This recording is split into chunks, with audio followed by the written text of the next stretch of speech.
Hello, I'm Firdaus Karas. I'm a media producer based in Ottawa, Canada. I'm delighted to join you today to talk about the new virus now being called COVID-19. My brief talk today is based on my experiences in dealing with other diseases over the last 25 years.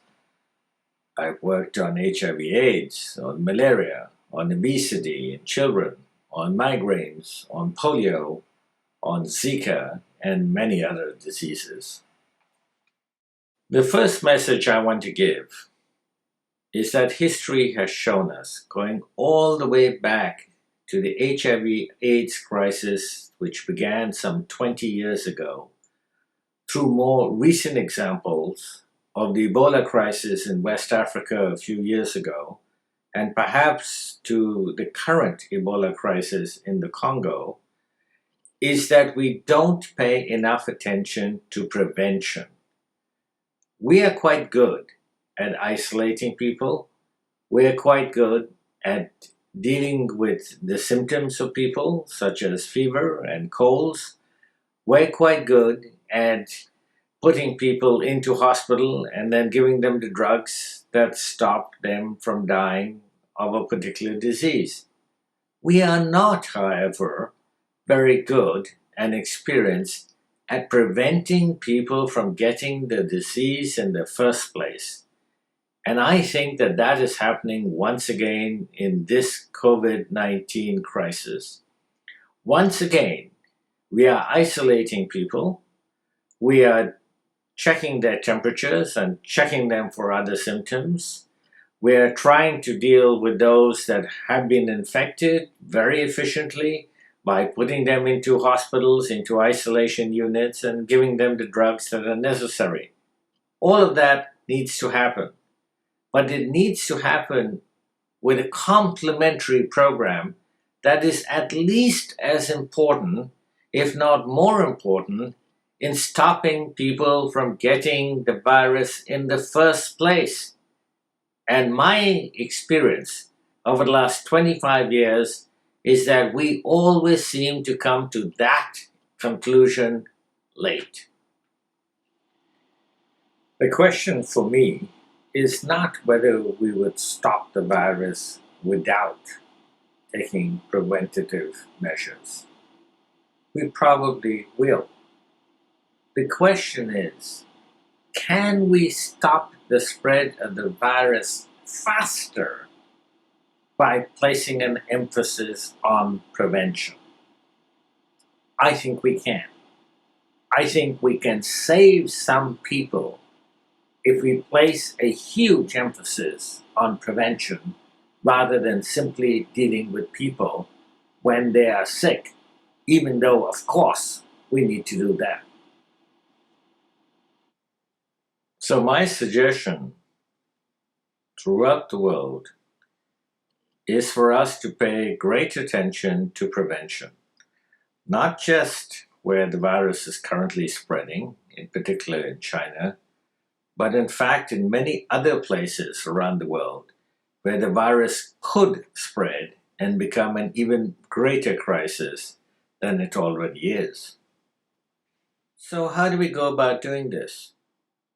We need to create clear, concise, readily understood communications that can reach masses of people.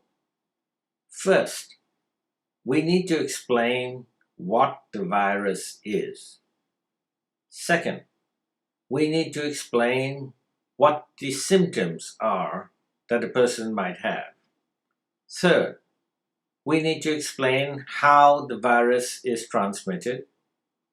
And fourth, perhaps most importantly, we need to explain how to prevent getting the virus. Here's the additional point I want to make. We also need to deal with the various myths that have shown up throughout the world, especially on social media, about what this virus is or isn't, and how it is or is not transmitted. We can't just provide positive information. We actually have to provide negative information in the sense that we negate the various myths that have cropped up throughout the world about this virus. I've been hearing and reading about some pretty bizarre comments about the coronavirus and how it is transmitted. There is a video, for example, on social media that seems to suggest that eating bat soup gives you the virus.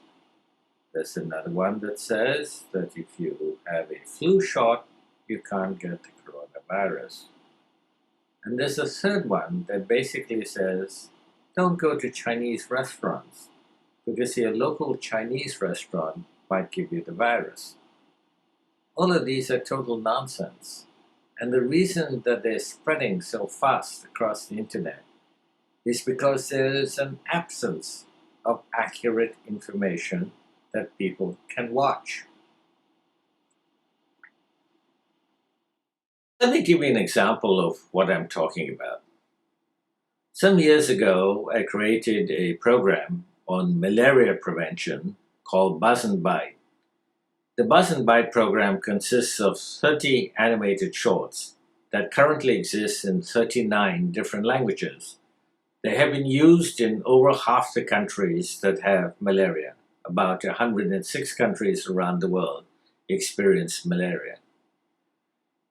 I not only dealt with how malaria is transmitted, but I dealt also with how malaria is not transmitted. For example, there's an animated short that says you can't get bitten by those particular mosquitoes and contract malaria during the day because those mosquitoes only bite at night.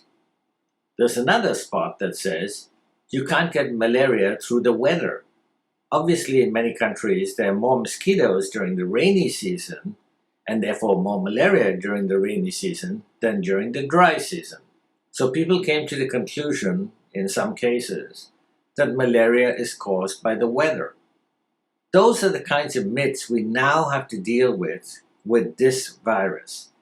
The social media is already full of these kinds of myths that are going around that are destructive, that don't help those people that need clear, precise, and accurate information about the virus and how it is transmitted. I think we need to be proactive, and I think we actually need to tackle these myths head on. So how do we create these communications? Firstly, we must understand that this is a global problem. This is not just a Chinese problem. This is now a global problem. So we have to be able to deal with the various boundaries and cultures and languages that separate human beings. Secondly, we have to understand that this is behavior change communications. What we're trying to do is get people to change their behavior to prevent getting a particular virus. That is quite difficult to do in many cases, especially in countries that may be far removed from the virus currently, but it is the best way to prevent the virus from spreading any further. So how do we create these communications that get across the various boundaries and barriers that we have as human beings? We need to be able to create communications that is readily understood by people across the world in various cultures and various geographies. What we need to do is have people look at the media and then internalize the information that we are giving them, and then come to their own conclusion to change their own behavior. What is the best method for doing this? Over the years, I have observed that the international community has relied mainly on print media. The international community, in dealing with this kind of crisis about a virus, will usually create posters and brochures to try and convince people to change their behavior. I don't think in the current environment of international communications that is the best method. I think it is imperative that we create visual communications. And the best way to do that, I have learned over the last 25 years, is to create animation. Animation gives us a huge number of advantages. It gives you what we would call a suspension of your disbelief system. You know what you're seeing is not real when you're watching animation, so you're more accepting of the message. Secondly, it crosses the cultural boundaries that we have as human beings. So, for example, an animated character can speak any language in the world, and you would be accepting of that person's message. A real person might create a different environment in your brain, a different realization that that person is not actually speaking your language, and that in fact this is a dubbed version of what was created. So, animation is, in my opinion, the best way to deal on a rapid basis with this virus and with other health emergencies that may emerge in the future. The communications that I would suggest we create to deal with the COVID-19 virus should not threaten people. It should not try to coerce people into changing their behavior. We have to provide information and then nudge people towards changing their behavior in such a way that they come to their own conclusion that they need to change their behavior. How do we do this? We create cognitive dissonance in a person's mind. Cognitive dissonance is simply a different way of looking at something or thinking about something. It's when you have two conflicting ideas in your mind and you pick one of the two conflicting ideas.